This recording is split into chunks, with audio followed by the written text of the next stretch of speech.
ਪਿਆਰ ਸਤਿਕਾਰ ਸਹਿਤ ਸਤਿ ਸ੍ਰੀ ਅਕਾਲ ਸਭ ਨੂੰ ਜੀ ਨੂੰ ਆਖਦੇ ਹਾਂ। ਸੋ ਤੇ ਪ੍ਰੋਗਰਾਮ 'ਚ ਆਪ ਸਭ ਦਾ ਸਵਾਗਤ ਹੈ। ਪ੍ਰੋਗਰਾਮ ਅਪਡੇਟ ਅਮਰੀਕਾ ਲੈ ਕੇ ਹਾਜ਼ਰ ਹੋ ਚੁੱਕੇ ਹਾਂ। ਮੈਂ ਰਾਜਕਨਵੀਰ ਸਿੰਘ, ਹਰਜੋਤ ਸਿੰਘ ਖਾਲਸਾ ਜੀ ਜੁੜ ਚੁੱਕੇ ਨੇ। ਸਵਾਗਤ ਹੈ, ਸਤਿ ਸ੍ਰੀ ਅਕਾਲ। ਸਤਿ ਸ਼੍ਰੀ ਅਕਾਲ, ਧੰਨਵਾਦ ਜੀ ਆਇਆਂ ਨੂੰ। ਪੰਜਾਬੀ ਰੇਡੀਓ ਯੂਐਸਏ ਦੇ ਜਿੰਨੇ ਵੀ ਸਰੋਤੇ ਸਾਡੇ ਸਾਰੇ ਹੀ AM ਸਟੇਸ਼ਨਸ, FM ਸਟੇਸ਼ਨ, ਘਰਾਂ ਦੇ ਵਿੱਚ ਰੇਡੀਓ ਸੈਟਸ ਦੇ ਰਾਹੀਂ, ਟੈਲੀਫੋਨ ਦੇ ਰਾਹੀਂ, ਫੇਸਬੁੱਕ, YouTube ਤੇ ਲਾਈਵ ਦੇਖ ਰਹੇ ਹੋ, ਸੁਣ ਰਹੇ ਹੋ, ਸਾਰਿਆਂ ਨੂੰ ਜੀ ਆਇਆਂ ਨੂੰ ਤੇ ਬਹੁਤ ਹੀ ਪਿਆਰ ਤੇ ਸਤਿਕਾਰ ਭਰੀ ਸਤਿ ਸ਼੍ਰੀ ਅਕਾਲ। ਸਰੋਤਿਓ, ਅੱਜ ਸਤੰਬਰ ਦੀ 2 ਤਰੀਕ ਆ, ਦਿਨ ਸ਼ੁੱਕਰਵਾਰ ਆ। ਤੁਹਾਡੇ ਲਈ ਸਵੇਰ ਦਾ ਅਪਡੇਟ ਅਮਰੀਕਾ ਪ੍ਰੋਗਰਾਮ ਲੈ ਕੇ ਹਾਜ਼ਰ ਹੋਏ ਆ।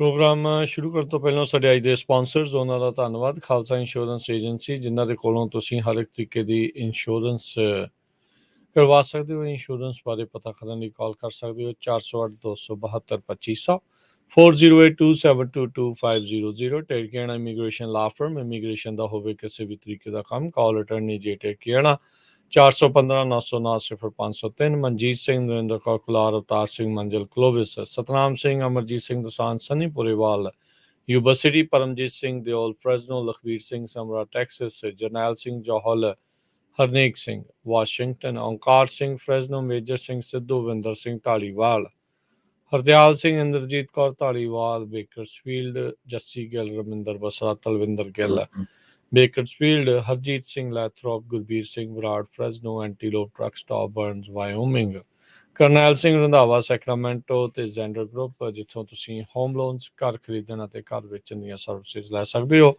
ਕਾਲ ਮੋਹਨ ਚੀਮਾ 559-905-2575। ਇਹਨਾਂ ਸਾਰਿਆਂ ਦਾ ਅਸੀਂ ਧੰਨਵਾਦ ਕਰਦੇ ਹਾਂ। ਜੇਕਰ ਤੁਸੀਂ ਜਾਂ ਕੋਈ ਹੋਰ ਕਾਰੋਬਾਰ ਇਸ ਪ੍ਰੋਗਰਾਮ ਨੂੰ ਸਪਾਂਸਰ ਕਰਨਾ ਚਾਹੁੰਦੇ ਹੋ, ਸੰਪਰਕ ਕਰ ਸਕਦੇ ਹੋ ਨੰਬਰ 408-722-7698 ਦੇ ਉੱਤੇ। ਜੀ, ਅੱਜ ਦੀਆਂ ਖਬਰਾਂ ਵੱਲ ਆਈਏ ਤੇ ਅਰਜਨਟੀਨਾ ਦੀ ਵਾਈਸ ਪ੍ਰੈਜ਼ੀਡੈਂਟ ਸਰਵਾਈਵ ਕਰ ਗਈ ਆ। ਉਹਦੇ ਉੱਤੇ ਅਸੈਸੀਨੇਸ਼ਨ ਅਟੈਂਪਟ ਹੋਇਆ ਸੀ। ਬਿਲਕੁਲ ਉਹਦੇ ਸਿਰ ਦੇ ਲਾਗੇ ਹੀ ਗਨ ਕਿਸੇ ਨੇ ਰੱਖੀ ਤੇ ਜਦੋਂ ਉਹ ਗਨ ਕਲਿੱਕ ਕੀਤੀ ਤੇ ਸਮਹਾਉ ਉਹ ਗਨ ਸਟਕ ਹੋ ਗਈ ਤੇ ਉਹ ਚੱਲਦੀ ਨਹੀਂ। ਵਾਈਸ ਪ੍ਰੈਜ਼ੀਡੈਂਟ ਕ੍ਰਿਸਟੀਨਾ ਫਰਨਾਂਡੇਸ ਅਨਹਾਰਮਡ ਰਹੀ ਆ, ਅਰਜਨਟੀਨਾ ਦੀ ਵਾਈਸ ਪ੍ਰੈਜ਼ੀਡੈਂਟ। ਅਰਜਨਟੀਨਾ ਅੱਜ ਕੱਲ ਬਹੁਤ ਹੀ ਡਿਫਿਕਲਟ ਸਿਚੁਏਸ਼ਨ ਚੋਂ ਲੰਘ ਰਿਹਾ, ਖਾਸ ਕਰਕੇ ਇਨਫਲੇਸ਼ਨ ਨੂੰ ਲੈ ਕੇ। ਬਹੁਤ ਜ਼ਿਆਦਾ ਉੱਥੇ ਮਹਿੰਗਾਈ ਹੋ ਚੁੱਕੀ ਆ ਤੇ ਅਰਜਨਟੀਨਾ ਦੀ ਵਾਈਸ ਪ੍ਰੈਜ਼ੀਡੈਂਟ ਜੋ ਕ੍ਰਿਸਟੀਨਾ ਆ, ਇਹਦੇ ਉੱਤੇ ਕਰਪਸ਼ਨ ਦੇ ਬਹੁਤ ਜ਼ਿਆਦਾ ਚਾਰਜਸ ਲੱਗੇ ਹੋਏ ਹੈਗੇ ਆ ਤੇ ਉਹਨਾਂ ਨੂੰ ਵੀ ਉਹ ਫਾਈਟ ਕਰ ਰਹੀ ਆ। ਅਰਜਨਟੀਨਾ ਦੇ ਪ੍ਰੈਜ਼ੀਡੈਂਟ ਨੇ ਇਹ ਕਿਹਾ ਆ ਵੀ ਅਸੀਂ ਜਿਹੜਾ ਆ ਇਸ ਅਸੈਸੀਨੇਸ਼ਨ ਅਟੈਂਪਟ ਤੋਂ ਜੋ ਸਾਡੀ ਵਾਈਸ ਪ੍ਰੈਜ਼ੀਡੈਂਟ ਆ ਉਹ ਬਚ ਗਈ ਹੈਗੀ ਆ। ਇੱਕ ਬ੍ਰਾਜ਼ੀਲੀਅਨ ਮੂਲ ਦਾ ਜੋ ਬੰਦਾ ਆ, ਉਸ ਨੂੰ ਅਰੈਸਟ ਕੀਤਾ ਗਿਆ ਇਸ ਸਬੰਧ ਦੇ ਵਿੱਚ। ਜੀ, ਇਸ ਤੋਂ ਹਰਜੋਤ ਸਿੰਘ ਜੀ, ਕੁਝ ਮਹੀਨੇ ਪਹਿਲਾਂ ਜਾਪਾਨ ਦੇ ਵਿੱਚ ਵੀ ਇੱਕ ਪ੍ਰੈਜ਼ੀਡੈਂਸ਼ੀਅਲ ਜਿਹੜੀਆਂ ਉੱਥੇ ਇਲੈਕਸ਼ਨ ਪਾਸਟ ਪ੍ਰੈਜ਼ੀਡੈਂਟ ਜੋ ਪਾਸਟ ਪ੍ਰਾਈਮ ਮਿਨਿਸਟਰ ਸੌਰੀ ਜੀ, ਉਹਨਾਂ ਦੇ ਉੱਤੇ ਇਦਾਂ ਹੀ ਘਰੇ ਬਣਾਈ ਹੋਈ ਬੰਦੂਕ ਦੇ ਨਾਲ ਜਿਹੜਾ ਉਹ ਹਮਲਾ ਉਸ ਦੇ ਵਿੱਚ ਕੀਤਾ ਸੀਗਾ। ਸੋ ਦੁਨੀਆ ਭਰ ਦੇ ਵਿੱਚ ਲੋਕ ਪੋਲੀਟੀਸ਼ਨਾਂ ਨੂੰ ਨਿਸ਼ਾਨੇ ਦੇ ਉੱਤੇ ਜਿਹੜਾ ਉਹ ਲੈ ਰਹੇ ਆ। ਇਹ ਕਿਤੇ ਨਾ ਕਿਤੇ ਪੋਲੀਟੀਸ਼ਨਾਂ ਦੇ ਲਈ ਚਿੰਤਾ ਦਾ ਵਿਸ਼ਾ ਜਿਹੜਾ ਉਹ ਜ਼ਰੂਰ ਬਣਿਆ ਪਿਆ ਹੈਗਾ। ਅਰਜਨਟੀਨਾ ਵਾਲੀ ਖੁਸ਼ਕਿਸਮਤ ਆ, ਉਹ ਬਚ ਗਈ ਆ। ਉਹਦੇ ਬਾਅਦ 'ਚ ਘਰ ਵਾਲੇ ਨੇ ਜਿਹੜਾ ਉਹ ਬਿਆਨ ਦਿੱਤਾ ਸੀਗਾ ਵੀ 5 ਗੋਲੀਆਂ ਸੀਗੀਆਂ ਉਸ ਦੀ ਬੰਦੂਕ ਦੇ ਵਿੱਚ। ਟ੍ਰਿਗਰ ਵੀ ਨੱਪਿਆ, ਜਿੱਦਾਂ ਤੁਸੀਂ ਦੱਸਿਆ ਵੀ ਚਲ ਬਚਾਅ ਹੋ ਗਿਆ ਵੀ ਜਾਖੋ ਰੱਖੇ ਸਾਈਆਂ ਮਾਰ ਸਕੇ ਨਾ ਕੋਈ ਵੀ। ਉਸ ਦਾ ਬਚਾਅ ਇਸ ਗੱਲੋਂ ਜਿਹੜਾ ਹੈਗਾ ਵੀ ਉਹਦੀ ਵਧੀ ਸੀਗੀ। ਤੇ ਹੁਣ ਦੇਖੋ ਉਸ ਬੰਦੇ ਨੂੰ ਤਾਂ ਫੜਨ ਗਈ ਤੇ ਉਹ ਸਾਰਾ ਕੁਝ ਹੋਊਗਾ ਤੇ ਇਸ ਪੂਰੇ ਮਾਮਲੇ ਦੀ ਜਾਂਚ ਜਿਹੜੀ ਹੋਊਗੀ। ਦੂਜੇ ਮੁਲਕ ਤੋਂ ਆ ਕੇ ਬੰਦੇ ਨੂੰ ਸੁਪਾਰੀ ਦਿੱਤੀ ਆ ਜਾਂ ਕਿੱਦਾਂ ਕੀਤਾ ਆ, ਕੀ ਇਸ ਦੇ ਪਿੱਛੇ ਕਾਰਨ ਨੇ, ਉਸ ਦਾ ਜਿਹੜਾ ਹੁਣ ਪਤਾ ਕਰਨ ਦੀ ਜਿਹੜੀ ਕੋਸ਼ਿਸ਼ ਆ ਉਸ ਦੀ ਕਵਾਇਦ ਚੱਲੇਗੀ। ਅਗਲੀ ਜਿਹੜੀ ਹਰਜੋਤ ਸਿੰਘ ਜੀ ਖਬਰ ਕਰਦੇ ਜਾਈਏ, ਜਿਹੜੇ ਮਾਰ-ਲਾਗੋ ਦੇ ਵਿੱਚੋਂ FBI ਨੇ ਮਟੀਰੀਅਲ ਸੀਜ਼ ਜਿਹੜਾ ਉਹ ਕੀਤਾ ਸੀਗਾ, ਉਸ ਦੇ ਬਾਰੇ ਅੱਜ ਜਿਹੜੇ ਅਦਾਲਤ ਦੇ ਵਿੱਚ ਆ ਉਹਨਾਂ ਨੇ ਕਿਹਾ ਵੀ ਅਸੀਂ ਉਸ ਨੂੰ ਦੱਸਾਂਗੇ ਵੀ ਕਿਹੜੀ ਚੀਜ਼ ਦੇ ਵਿੱਚ ਕੀ ਜਿਹੜਾ ਉਹ ਸੀਗਾ। ਇਸ ਮਾਮਲੇ ਦੇ ਵਿੱਚ ਕਹਿੰਦੇ 10,000 ਤੋਂ ਵੱਧ ਹੋਰ ਡਾਕੂਮੈਂਟ ਵੀ ਜਿਹੜੇ ਆ, ਉਹਨਾਂ ਦੇ ਉੱਤੇ ਕੋਈ ਮਾਰਕਿੰਗ ਨਹੀਂ ਸੀਗੀ ਵੀ ਉਹ ਕਲਾਸੀਫਾਈਡ ਡਾਕੂਮੈਂਟ ਜਿਹੜੇ ਨਹੀਂ ਸੀਗੇ, ਸੀਕਰੇਟ ਵਾਲੇ ਨਹੀਂ ਸੀਗੇ, ਉਹ ਵੀ ਇਹਨਾਂ ਦੇ ਕੋਲ ਸੀ।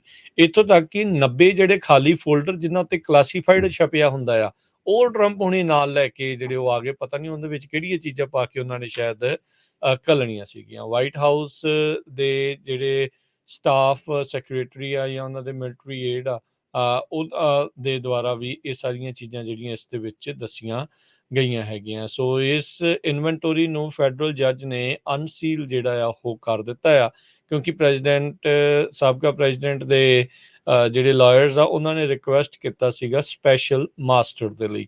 ਸੋ ਸਪੈਸ਼ਲ ਮਾਸਟਰ ਦਾ ਇਹ ਮਕਸਦ ਹੁੰਦਾ ਆ ਵੀ ਇਹ ਜਿੰਨੇ ਵੀ ਡਾਕੂਮੈਂਟਸ ਆ ਉਹਨਾਂ ਦੀ ਇਕੱਲੇ ਦੀ ਜਿਹੜੀ ਉਹ ਇੱਕ ਹਿਸਾਬ ਦੇ ਨਾਲ ਨਿਰੀਖਣ ਕਹਿ ਲਓ ਜਾਂ ਜਾਂਚ ਜਿਹੜੀ ਉਹ ਹੋਊਗੀ, ਇਹ ਮੇਕ ਸ਼ੋਰ ਉਸ ਦੇ ਵਿੱਚ ਕੀਤਾ ਜਾਊਗਾ ਵੀ ਕੀ ਵਾਕਈ ਇਹਦੇ ਵਿੱਚ ਟੌਪ ਸੀਕ੍ਰੇਟ ਵਾਲੇ ਕਲਾਸੀਫਾਈਡ ਵਾਲੇ ਵੀ ਜਿਹੜਾ ਇਹ FBI ਦਾਅਵਾ ਕਰ ਰਹੀ ਆ ਤੇ ਜਿਹੜੇ ਟਰੰਪ ਹੁਣੀ ਦਾਅਵਾ ਕਰ ਰਿਹਾ ਵੀ ਮੈਂ ਡੀਕਲਾਸੀਫਾਈ ਕਰ ਦਿੱਤੇ ਆ, ਵੀ ਇਸ ਦੇ ਵਿੱਚ ਅਸਲ 'ਚ ਕੀ ਸੱਚਾਈ ਜਿਹੜੀ ਉਹ ਹੋਊਗੀ।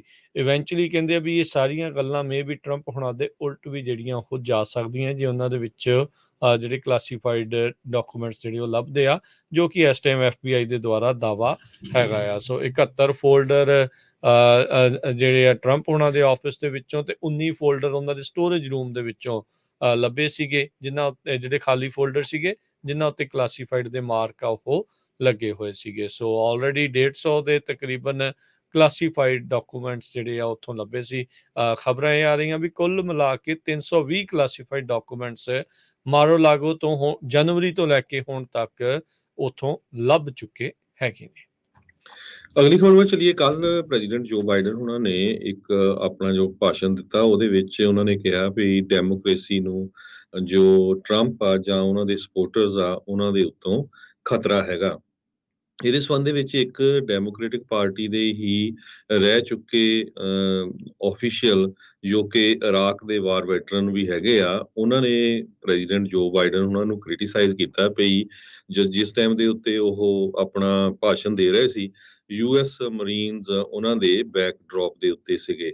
ਉਹਨਾਂ ਨੇ ਇਹ ਕਿਹਾ ਵੀ ਸਾਨੂੰ ਮੇਕ ਸ਼ੋਰ ਕਰਨਾ ਚਾਹੀਦਾ ਹੈ ਵੀ ਅਸੀਂ ਮਿਲਟਰੀ ਨੂੰ ਕਿਸੇ ਪੋਲੀਟੀਕਲ ਪਰਪਸ ਦੇ ਉੱਤੇ ਯੂਜ਼ ਨਾ ਕੀਤਾ ਜਾਵੇ, ਚਾਹੇ ਉਹ ਡੈਮੋਕ੍ਰੇਟ ਹੋਣ ਚਾਹੇ ਉਹ ਰਿਪਬਲਿਕਨ ਪਾਰਟੀ ਹੋਵੇ। ਸਾਡੇ ਕੋਈ ਵੀ ਜੋ ਪੋਲੀਟੀਸ਼ੀਅਨ ਆ ਜਾਂ ਇਲੈਕਟਡ ਲੀਡਰਸ ਹੈਗੇ ਆ, ਉਹਨਾਂ ਨੂੰ ਇਦਾਂ ਦਾ ਕੰਮ ਨਹੀਂ ਕਰਨਾ ਚਾਹੀਦਾ। ਐਲਿਸਨ ਜੈਸਲੋ ਫਾਰਮਰ ਐਗਜ਼ੀਕਿਊਟਿਵ ਡਾਇਰੈਕਟਰ ਹੈਗੇ ਆ ਡੈਮੋਕ੍ਰੈਟਿਕ ਕਾਂਗਰੈਸ਼ਨਲ ਕੈਂਪੇਨ ਕਮੇਟੀ ਦੇ, ਉਹਨਾਂ ਨੇ CNN ਦੀ ਬ੍ਰਿਆਨਾ ਕੇਲਰ ਨੂੰ ਨਿਊ ਡੇ ਦੇ ਉੱਤੇ ਦੱਸਿਆ ਹੈਗਾ ਆ। ਪ੍ਰੈਜ਼ੀਡੈਂਟ ਜੋ ਬਾਈਡਨ ਉਹਨਾਂ ਨੇ ਥਰਸਡੇ ਨੂੰ ਵਾਰਨਿੰਗ ਦਿੱਤੀ ਸੀ ਵੀ ਡੋਨਲਡ ਟਰੰਪ ਤੇ ਉਹਨਾਂ ਦੇ ਜੋ ਰਿਪਬਲਿਕਨ ਫਾਲੋਅਰਸ ਆ ਉਹਨਾਂ ਦੇ ਐਕਸਟ੍ਰੀਮਿਜ਼ਮ ਦੇ ਜਿਹੜੇ ਵਿਊ ਪੁਆਇੰਟਸ ਹੈਗੇ ਆ ਤੇ ਉਹ ਜੋ ਆਪਣੀ ਫਾਊਂਡੇਸ਼ਨ ਆ ਸਾਡੀ ਰਿਪਬਲਿਕ ਦੀ, ਉਸ ਨੂੰ ਇੱਕ ਤਰ੍ਹਾਂ ਦੇ ਨਾਲ ਥ੍ਰੈਟਨ ਕਰਦੇ ਹੈਗੇ ਆ।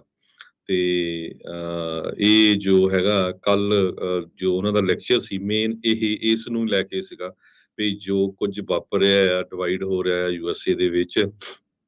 ਈਵਨ ਦੋ ਕਹਿੰਦੇ ਵੀ ਟਰੰਪ ਉਹਨਾਂ ਨੇ ਮਿਲਟਰੀ ਨੂੰ ਪੋਲੀਟੀਸਾਈਜ਼ ਕਰਨਾ, ਯੂਜ਼ ਕਰਨਾ, ਉਹਨੂੰ ਵਰਤਣਾ ਵੀ ਸ਼ੁਰੂ ਕੀਤਾ ਸੀ। ਨੈਸ਼ਨਲ ਗਾਰਡਸ ਨੂੰ 2020 ਦੇ ਵਿੱਚ ਫੋਟੋ ਆਪ ਜਦੋਂ ਹੋਈ ਸੀ ਉਸ ਟਾਈਮ ਦੇ ਉੱਤੇ ਇਹ ਜੋ ਕੱਲ ਉੱਥੇ ਵਾਪਰਿਆ।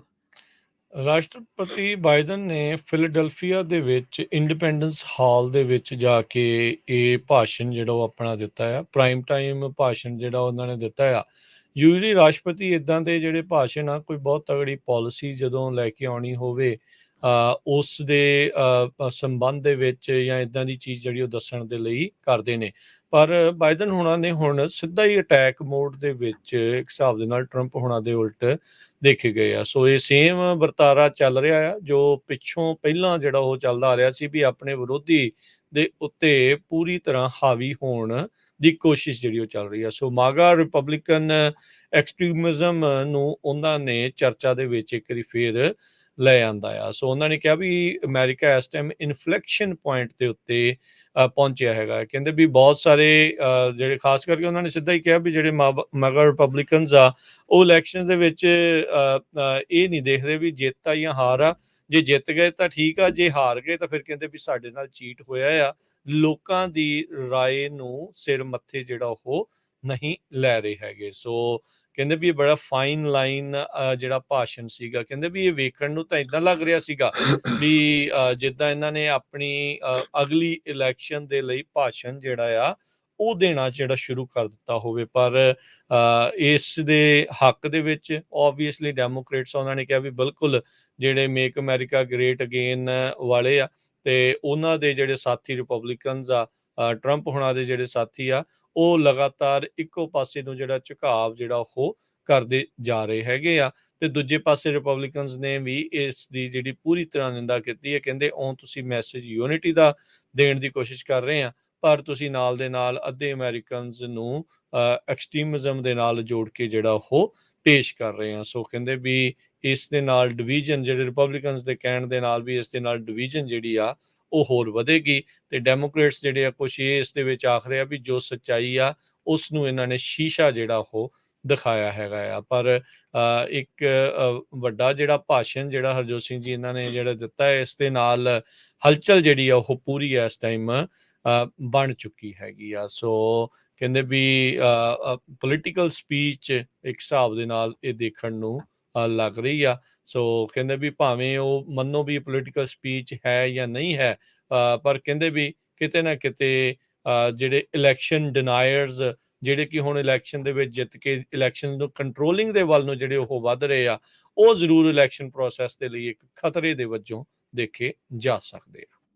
ਜੀ, ਅਗਲੀ ਖਬਰ ਵੱਲ ਚਲੀਏ ਤੇ ਕਹਿੰਦੇ ਪਈ ਇੱਕ ਤਰ੍ਹਾਂ ਦੇ ਨਾਲ ਪੂਰੀ ਦੁਨੀਆ ਦੇ ਵਿੱਚ ਇਕਨੋਮਿਕ ਸਟਾਰਮ ਆ ਰਿਹਾ ਹੈਗਾ, ਖਾਸ ਕਰਕੇ ਐਮਰਜਿੰਗ ਮਾਰਕੀਟਸ ਜੋ ਹੈਗੀਆਂ ਆ।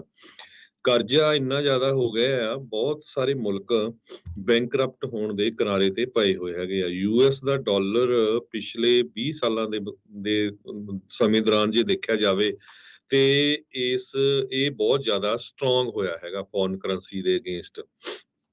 ਤੇ ਇਹਦੇ ਨਾਲ ਕੀ ਆ ਵੀ ਜੋ ਯੂਐਸ ਨੂੰ ਜਿਨ੍ਹਾਂ ਦਾ ਕਰਜ਼ਾ ਜਿਹੜੇ ਮੁਲਕਾਂ ਨੇ ਲਿਆ ਦੇਣਾ ਆ, ਉਹਨਾਂ ਦੀਆਂ ਪੇਮੈਂਟਾਂ ਟੁੱਟ ਰਹੀਆਂ ਆ। ਤੇ ਇਹਨਾਂ ਮੁਲਕਾਂ ਦੇ ਵਿੱਚ ਆਪਾਂ ਪਿਛਲੇ ਦਿਨਾਂ 'ਚ ਸ਼੍ਰੀਲੰਕਾ ਦੇਖਿਆ ਸੀ, ਉਹਦਾ ਬਹੁਤ ਬੁਰਾ ਹਾਲ ਆ। ਲੈਬਨਾਨ, ਜ਼ੈਂਬੀਆ, ਇਹ ਆਲਰੇਡੀ 3 ਮੁਲਕ ਡਿਫਾਲਟ ਕਰ ਗਏ ਹੈਗੇ ਇੰਟਰਨੈਸ਼ਨਲ ਡੈਟ ਦੇ ਉੱਤੇ।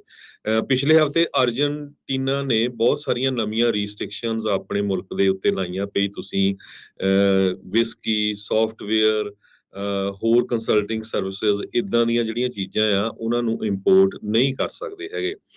ਅਰਜਨਟੀਨਾ ਦੇ ਵਿੱਚ ਜਿਹੜਾ ਇਨਫਲੇਸ਼ਨ ਆ 70% ਦੇ ਕਰੀਬ ਹੋ ਚੁੱਕੀ ਆ। ਸਾਊਥ ਅਮਰੀਕਨ ਮੁਲਕ ਜੋ ਆ ਉਹ ਉਹਨਾਂ ਦਾ ਇਸ ਟਾਈਮ ਯੂਐਸ ਡਾਲਰ ਦੇ ਮੁਕਾਬਲੇ ਬਹੁਤ ਬੁਰਾ ਹਾਲ ਹੋ ਚੁੱਕਿਆ ਹੈਗਾ।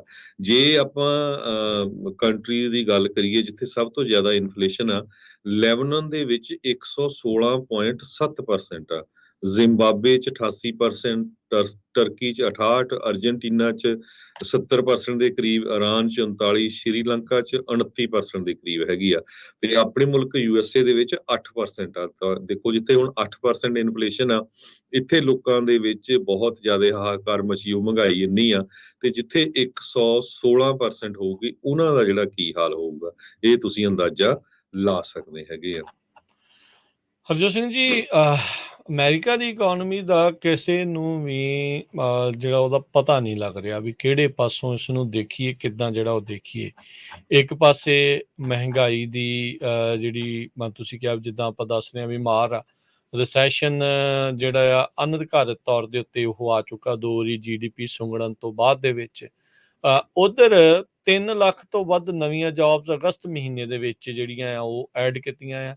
ਅਨਇੰਪਲੋਇਮੈਂਟ ਜਿਹੜੀ ਆ ਉਹ ਇੱਕ ਵਾਰੀ ਫੇਰ ਹੁਣ ਪਹਿਲੋਂ ਦੇ ਨਾਲੋਂ ਦੁਬਾਰਾ ਜਿਹੜੀ ਉਹ ਵਧੀ ਆ, 3.5% ਤੋਂ ਵੱਧ ਕੇ 3.7% ਦੇ ਉੱਤੇ ਜਿਹੜੀ ਉਹ ਆ ਚੁੱਕੀ। ਇਹਦਾ ਮਤਲਬ ਜਿਹੜੀਆਂ ਆਪਾਂ ਲੇ-ਆਫਸ ਦੀਆਂ ਗੱਲਾਂ ਦੱਸਦੇ ਆ ਰਹੇ ਸੀਗੇ ਵੀ ਉਹਦੇ ਕਰਕੇ ਲੋਕਾਂ ਦੀ ਨੌਕਰੀ ਜਿਹੜੀ ਹੁਣ ਕਿਤੇ ਨਾ ਕਿਤੇ ਜਾ ਰਹੀ ਆ। ਆਲਦੋ ਇਸ ਦੇ ਬਾਵਜੂਦ 3,15,000 ਪਿਛਲੇ ਮਹੀਨੇ ਦੇ ਵਿੱਚ ਨਵੀਆਂ ਜੌਬਸ ਐਡ ਹੋਈਆਂ ਆ।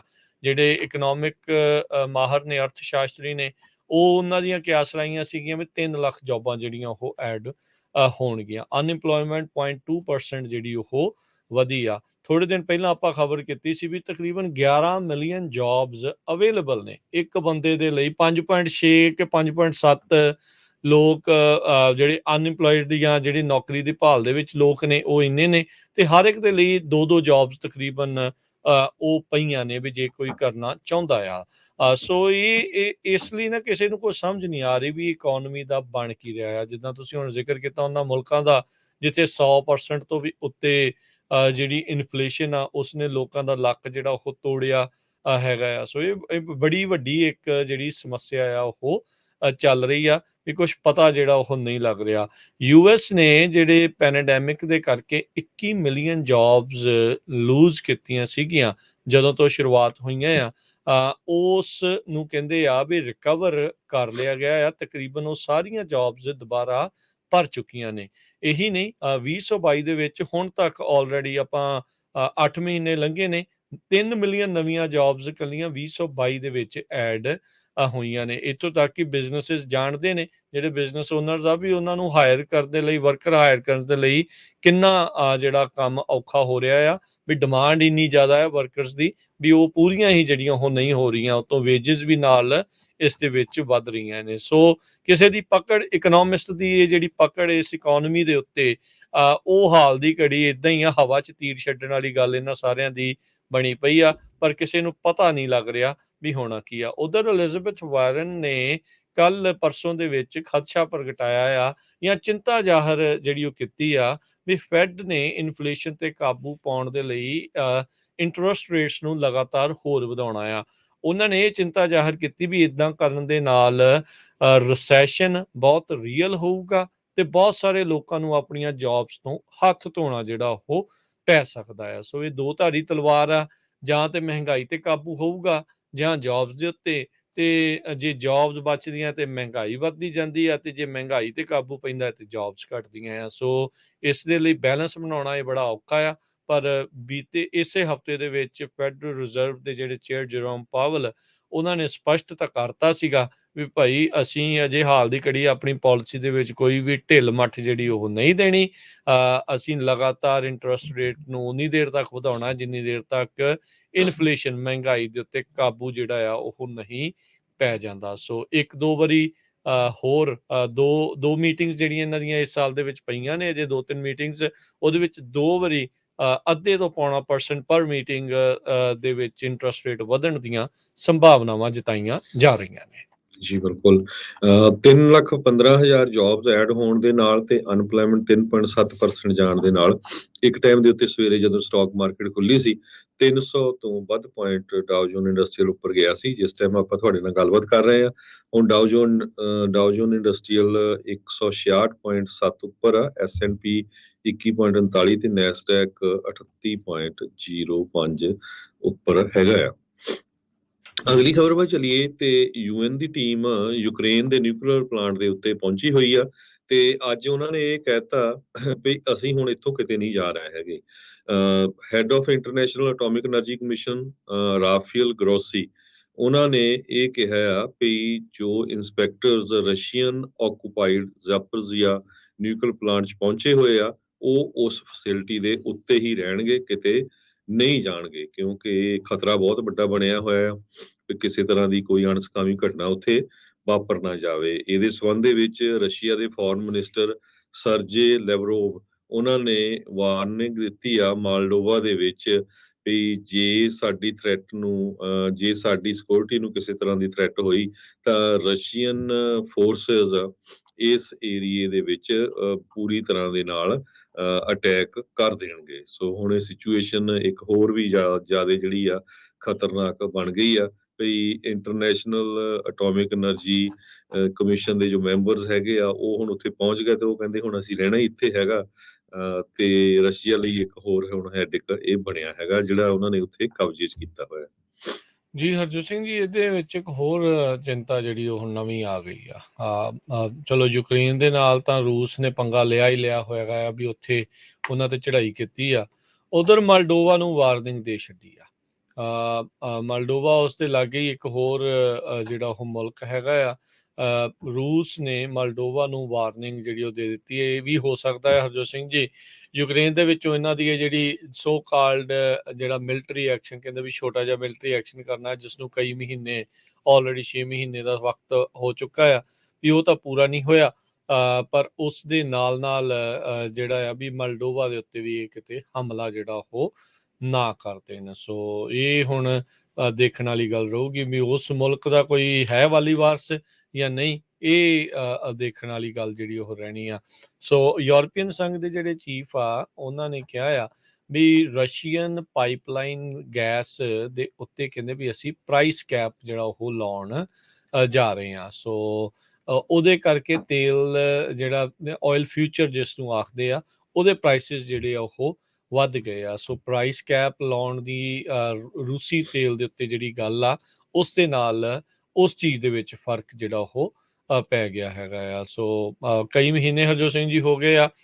ਇੱਕ ਰੀਸੈਂਟਲੀ ਵਾਰ ਕ੍ਰਾਈਮਸ ਦੇ ਲਈ ਇੱਕ ਰੂਸੀ ਫੌਜੀ ਨੂੰ ਕਹਿੰਦੇ ਆ ਵੀ ਉਹ ਫੜਨ ਦੀ ਕੋਸ਼ਿਸ਼ ਚੱਲ ਰਹੀ ਆ, ਕਿਉਂਕਿ ਇੱਕ ਰਿਪੋਰਟ ਦੇ ਵਿੱਚ ਸ਼ਰੇਆਮ ਪਤਾ ਲੱਗ ਰਿਹਾ ਸੀ ਵੀ ਉਹ ਲੋਕਾਂ ਦੇ ਰਿਹਾਇਸ਼ੀ ਇਲਾਕੇ ਦੇ ਵਿੱਚ ਜਾ ਕੇ ਉਹਨੇ ਨਿਹੱਥੇ ਲੋਕਾਂ ਦੇ ਉੱਤੇ ਗੋਲੀਆਂ ਜਿਹੜੀਆਂ ਉਹ ਵਰਾ ਦਿੱਤੀਆਂ। ਬਹੁਤ ਸਾਰੇ ਵਾਰ ਕ੍ਰਾਈਮਸ ਦੇ ਦੋਸ਼ ਆਲਰੇਡੀ ਰੂਸ ਦੇ ਉੱਤੇ ਉਹਨਾਂ ਦੀ ਮਿਲਟਰੀ ਦੇ ਉੱਤੇ ਲੱਗ ਰਹੇ ਨੇ। ਜੀ, ਯੂਰਪੀਅਨ ਕਮਿਸ਼ਨ ਦੇ ਪ੍ਰੈਜ਼ੀਡੈਂਟ ਉਰਸੁਲਾ ਮੌਂਡਰ ਲੀਅਨ ਉਹਨਾਂ ਨੇ ਕਿਹਾ ਵੀ 27 ਨੇਸ਼ਨ ਦਾ ਜੋ ਬਲੌਕ ਹੈਗਾ ਆ ਉਹਨਾਂ ਨੇ ਪ੍ਰਾਈਸ ਕੈਪ ਰੱਖਿਆ ਰਸ਼ੀਅਨ ਪਾਈਪਲਾਈਨ ਗੈਸ ਫਲੋਇੰਗ ਜੋ ਯੂਰਪ ਨੂੰ ਜਾ ਰਹੀ ਆ ਉਹਦੇ ਉੱਤੇ।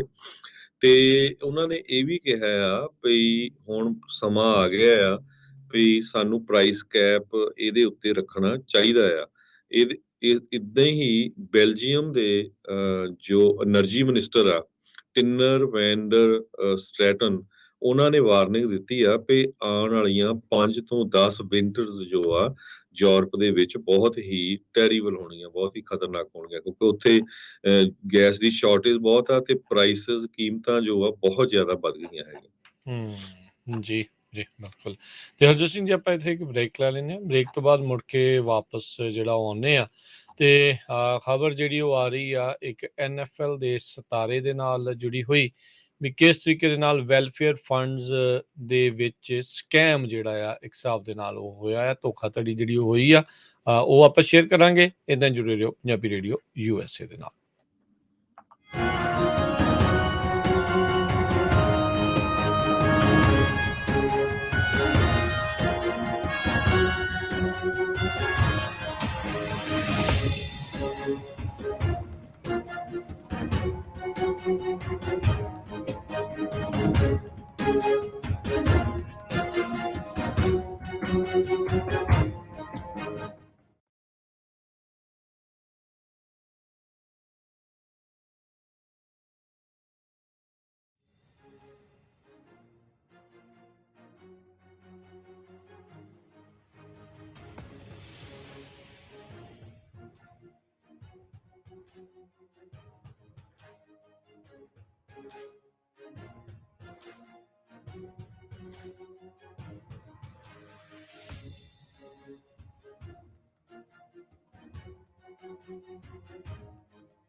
ਪੰਜਾਬੀ ਰੇਡੀਓ USA ਸੁਣ ਰਹੇ ਸਾਰੇ ਸਰੋਤਿਆਂ ਨੂੰ ਇੱਕ ਵਾਰੀ ਫੇਰ ਜੀ ਆਇਆਂ ਨੂੰ ਸਵਾਗਤ ਹੈ। ਸਤਿ ਸ਼੍ਰੀ ਅਕਾਲ। ਹਰਜੋਤ ਸਿੰਘ ਜੀ ਸਵਾਗਤ ਹੈ ਜੀ। ਸਤਿ ਸ਼੍ਰੀ ਅਕਾਲ ਜੀ ਆਇਆਂ ਨੂੰ ਜੀ। ਸਤਿ ਸ਼੍ਰੀ ਅਕਾਲ, ਧੰਨਵਾਦ ਜੀ ਆਇਆਂ ਨੂੰ। ਅਗਲੀ ਖਬਰ ਵੱਲ ਚੱਲੀਏ। ਪਾਕਿਸਤਾਨ ਦੇ ਵਿੱਚ ਹੜ੍ਹਾਂ ਦਾ ਬਹੁਤ ਨੁਕਸਾਨ ਹੋਇਆ ਆ। ਹਜ਼ਾਰਾਂ ਦੀ ਗਿਣਤੀ ਦੇ ਵਿੱਚ ਲੋਕਾਂ ਦੀਆਂ ਮੌਤਾਂ ਹੋ ਗਈਆਂ। ਬਹੁਤ ਲੱਖਾਂ ਦੀ ਗਿਣਤੀ ਵਿੱਚ ਲੋਕ ਬੇਘਰ ਹੋ ਗਏ ਆ ਤੇ ਪਾਕਿਸਤਾਨ ਦੇ ਲੋਕ ਹੈਲਪ ਦੇ ਲਈ ਪੁਕਾਰ ਕਰ ਰਹੇ ਆ ਪੂਰੀ ਦੁਨੀਆ 'ਚ। ਤੇ ਇੱਕ ਹੋਰ ਅੱਜ ਮਾੜੀ ਖਬਰ ਆ ਰਹੀ ਆ ਕਿ ਪਾਕਿਸਤਾਨ ਦੇ ਵਿੱਚ ਇੱਕ ਗੁਰਦੁਆਰਾ ਸਾਹਿਬ ਦੀ ਰੂਫ ਕਲੈਪਸ ਹੋ ਗਈ ਆ। ਅੱਜ ਗੁਰਦੁਆਰਾ ਸਾਹਿਬ ਦਾ ਨਾਮ ਨਹੀਂ ਪਤਾ ਚੱਲ ਸਕਿਆ ਤੇ 2 ਜਣਿਆਂ ਦੀ ਮੌਤ ਵੀ ਹੋ ਗਈ ਹੈਗੀ ਆ ਉੱਥੇ। ਗੁਰਦੁਆਰਾ ਪਾਕਿਸਤਾਨ ਗੁਰਦੁਆਰਾ ਸਿੱਖ ਗੁਰਦੁਆਰਾ ਪ੍ਰਬੰਧਕ ਕਮੇਟੀ ਨੇ ਜੋ ਗੁਰਦੁਆਰਾ ਸਾਹਿਬ ਦੇ ਵਿੱਚ ਗੁਰੂ ਮਹਾਰਾਜ ਦੇ ਸਰੂਪ ਸੀਗੇ ਉਹ ਉੱਥੋਂ ਮੂਵ ਕਰਕੇ ਇੱਕ ਕਿਸੇ ਹੋਰ ਗੁਰਸਿੱਖ ਫੈਮਿਲੀ ਦੇ ਘਰ ਪਹੁੰਚਾ ਦਿੱਤੇ ਹੈਗੇ ਆ। ਜੀ ਜੀ ਬਿਲਕੁਲ 1200 ਤੋਂ ਵੱਧ ਲੋਕ ਜਿਹੜੇ ਉਹ ਉੱਥੇ ਮਰ ਚੁੱਕੇ ਇਹਨਾਂ ਹੜ੍ਹਾਂ ਦੇ ਕਰਕੇ। ਕਹਿੰਦੇ ਵੀ ਅੱਧੀ ਜਿਹੜੀ ਫਸਲ ਵਾਲੀ ਜ਼ਮੀਨ ਆ ਜਿਹਦੇ ਉੱਤੇ ਫਸਲਾਂ ਸੀਗੀਆਂ ਉਹ ਇਸ ਟਾਈਮ ਹੜ੍ਹ ਚੁੱਕੀਆਂ ਆ। ਸੋ ਫੂਡ ਸ਼ਾਰਟੇਜ ਦਾ ਸਾਹਮਣਾ ਵੀ ਉੱਥੇ ਕਰਨਾ ਪੈ ਸਕਦਾ ਹੈ। ਬਹੁਤ ਭਿਆਨਕ ਜਿਹੜੀ ਸਥਿਤੀ ਆ ਉੱਥੇ ਬਣੀ ਪਈ ਆ। ਦੁਨੀਆ ਭਰ ਤੋਂ ਲੋਕ ਆਪੋ ਆਪਣੇ ਪੱਧਰ ਦੇ ਉੱਤੇ ਜਿਹੜੀ ਜਿੰਨੀ ਕੋਈ ਮਦਦ ਕਰ ਸਕਦਾ ਹੈ ਉੱਥੇ ਉਹ ਕਰ ਰਿਹਾ ਹੈਗਾ ਆ, ਪਰ ਹਾਲਾਤ ਕਾਫੀ ਮਾੜੇ ਨੇ। 70 ਗਲੇਸ਼ੀਅਰ ਜਿਹੜੇ ਹਰਜੋਤ ਸਿੰਘ ਜੀ ਜਿਹੜੀ ਉੱਥੇ ਹਿਮਾਲਿਆਸ ਦੀ ਰੇਂਜ ਜਿਹੜੀ ਪਹਾੜਾਂ ਦੀ ਰੇਂਜ ਆਉਂਦੀ ਆ ਪਾਕਿਸਤਾਨ ਦੇ ਇਲਾਕੇ ਦੇ ਵਿੱਚ ਆਉਂਦੇ ਆ। ਸੋ ਆਲਮੀ ਤਪਸ਼, ਗਲੋਬਲ ਵਾਰਮਿੰਗ, ਕਲਾਈਮੇਟ ਚੇਂਜ ਦੇ ਕਰਕੇ ਉਹਨਾਂ ਦੇ ਪਿਘਲਣ ਦੀ ਰਫ਼ਤਾਰ ਜਿਹੜੀ ਆ ਉਹ ਵੀ ਵਧੀ ਆ। ਉਤੋਂ ਹੈ ਤਾਂ ਮੌਨਸੂਨ ਸੀਜ਼ਨ ਤਾਂ ਹੈਗਾ ਆ, ਪਰ ਮੌਨਸੂਨ ਸੀਜ਼ਨ ਹੀ ਕਹਿੰਦੇ ਕਿੰਨੀ ਵਾਰੀ ਬਹੁਤ ਜ਼ਿਆਦਾ ਮੀਂਹ ਜਿਹੜਾ ਉੱਥੇ ਵਰਾ ਚੁੱਕਾ ਹੈਗਾ ਆ। ਉਹਦੇ ਕਰਕੇ ਜਿਹੜੀ ਜ਼ਮੀਨ ਆ ਉਸਦੀ ਪਾਣੀ ਸੋਖਣ ਦੀ ਸਮਰੱਥਾ ਇੰਨੀ ਇਸ ਟਾਈਮ ਨਹੀਂ ਹੈਗੀ ਤੇ ਪਾਣੀ ਲਗਾਤਾਰ ਹਟਦਾ ਜਾ ਰਿਹਾ ਆ। ਸੋ ਸਥਿਤੀ ਜਿਹੜੀ ਕਾਫੀ ਮਾੜੀ ਜਿਹੜੀ ਉੱਥੇ ਬਣੀ ਪਈ ਆ। ਸੋ ਲੋਕ ਹਮਦਰਦੀ ਦੇ ਤਹਿਤ ਕੋਸ਼ਿਸ਼ ਕਰ ਰਹੇ ਆ ਵੀ ਉਹਨਾਂ ਦੀ ਵੱਧ ਤੋਂ ਵੱਧ ਜਿਹੜੀ ਵੀ ਮਦਦ ਹੋ ਸਕਦੀ ਆ ਉਹ ਕਰਨ। ਅਗਲੀ ਜਿਹੜੀ ਖਬਰ ਹਰਜੋਤ ਸਿੰਘ ਜੀ ਕਰਦੇ ਜਾਈਏ, ਜਿਹਦਾ ਮੈਂ ਜ਼ਿਕਰ ਕੀਤਾ ਸੀ ਬ੍ਰੇਕ ਤੇ ਜਾਣ ਤੋਂ ਪਹਿਲਾਂ, NFL ਦਾ ਬਹੁਤ ਹੀ ਸਟਾਰ ਪਲੇਅਰ ਰਿਹਾ ਬ੍ਰੈਟ ਫਾਰਵ ਜਿਹੜਾ ਆ ਉਸ ਦੇ ਉੱਤੇ ਇਹ ਦੋਸ਼ ਜਿਹੜੇ ਉਹ ਲੱਗੇ ਆ ਵੀ ਭਾਈ ਇਹਨੂੰ ਪੈਸੇ ਦਿੱਤੇ ਗਏ ਸੀਗੇ ਜਿਹੜੀ ਫੈਡਰਲ ਵੈਲਫੇਅਰ ਫੰਡਸ ਦੇ ਲਈ। ਫਾਰਵਰਡ ਵੱਲ ਨੂੰ ਜਿਹੜੇ ਉਹ ਗਏ ਸੀਗੇ ਵੀ ਉਹ ਸਪੀਚਾਂ ਜਿਹੜੀਆਂ ਉਹ ਦਵੇ, ਮੋਟੀਵੇਸ਼ਨਲ ਸਪੀਚ ਦਵੇ, ਪਰ ਉਹਨੇ ਸਪੀਚ ਜਿਹੜੀਆਂ ਉਹ ਦਿੱਤੀਆਂ ਨਹੀਂ। ਮਿਸੀਸਿਪੀ ਜੋ ਕਿ ਮੁਲਕ ਦੀ ਸਭ ਤੋਂ ਗਰੀਬ ਸੂਬਿਆਂ ਦੇ ਵਿੱਚੋਂ ਇੱਕ ਗਿਣੀ ਜਾਂਦੀ ਆ,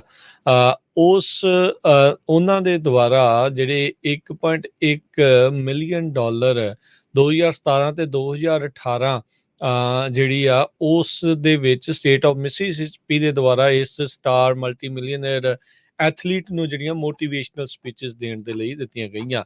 ਇਹ ਪੈਸੇ ਕਿੱਥੋਂ ਆਏ? ਇਹ ਫੈਡਰਲ ਵੈਲਫੇਅਰ ਫੰਡ ਸੀਗੇ, ਜਿਹੜੇ ਜ਼ਰੂਰਤਮੰਦ ਪਰਿਵਾਰਾਂ ਨੂੰ ਜਿਹੜੇ ਉਹ ਦੇਣੇ ਸੀਗੇ, ਉਹਨਾਂ ਨੂੰ ਦੇਣ ਦੀ ਬਜਾਏ ਇਹਨਾਂ ਨੇ ਇਸ ਸਟਾਰ ਪਲੇਅਰ ਨੂੰ ਦਿੱਤੇ ਆ।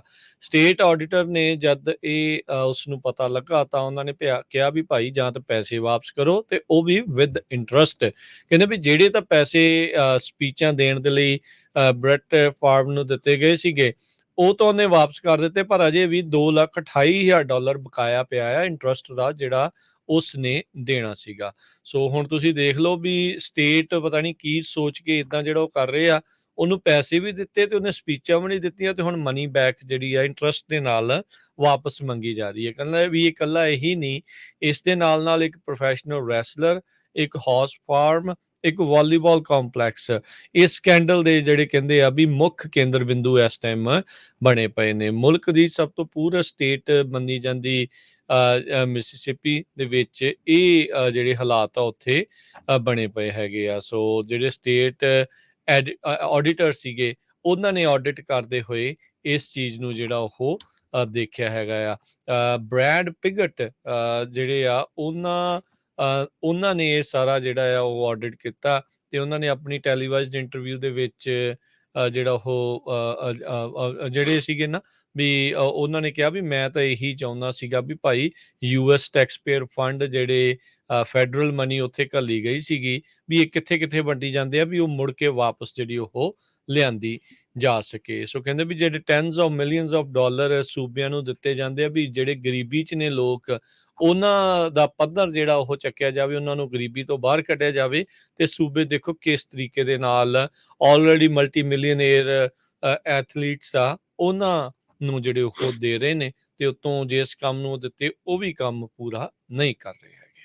ਜੀ, ਅਗਲੀ ਖਬਰ ਵੱਲ ਚੱਲੀਏ, ਜੋ ਜੈਕਸਨ ਮਿਸੀਸਿਪੀ ਤੋਂ ਆ ਰਹੀ ਆ। ਆਪਾਂ ਪਿਛਲੇ ਦਿਨਾਂ ਤੋਂ ਇਹ ਖਬਰਾਂ ਸਾਂਝੀਆਂ ਕਰ ਰਹੇ ਆ ਵੀ ਉੱਥੇ ਫਲੱਡਸ ਬਹੁਤ ਸਾਰੇ ਆਏ ਆ, ਤੇ ਪੂਰਾ ਜੈਕਸਨ ਦਾ ਜੋ ਸ਼ਹਿਰ ਆ ਉਸ ਨੂੰ ਉੱਥੇ ਨੈਸ਼ਨਲ ਐਮਰਜੈਂਸੀ ਡਿਕਲੇਅਰ ਕੀਤੀ ਹੋਈ ਆ ਪਾਣੀ ਨੂੰ ਲੈ ਕੇ। ਵੀ ਕੋਈ ਵੀ ਬੰਦਾ ਜਿਹੜਾ ਆ ਉਹ ਟੈਪ ਵਾਟਰ ਜੋ ਆਉਂਦਾ ਆ, ਸਿਟੀ ਦਾ ਵਾਟਰ ਆਉਂਦਾ, ਉਸ ਨੂੰ ਪੀਵੇ ਨਾ। ਜੇ ਕਿਸੇ ਨੇ ਵਰਤਣਾ ਵੀ ਆ ਤੇ ਉਹ ਗਰਮ ਕਰਕੇ ਵਰਤੇ।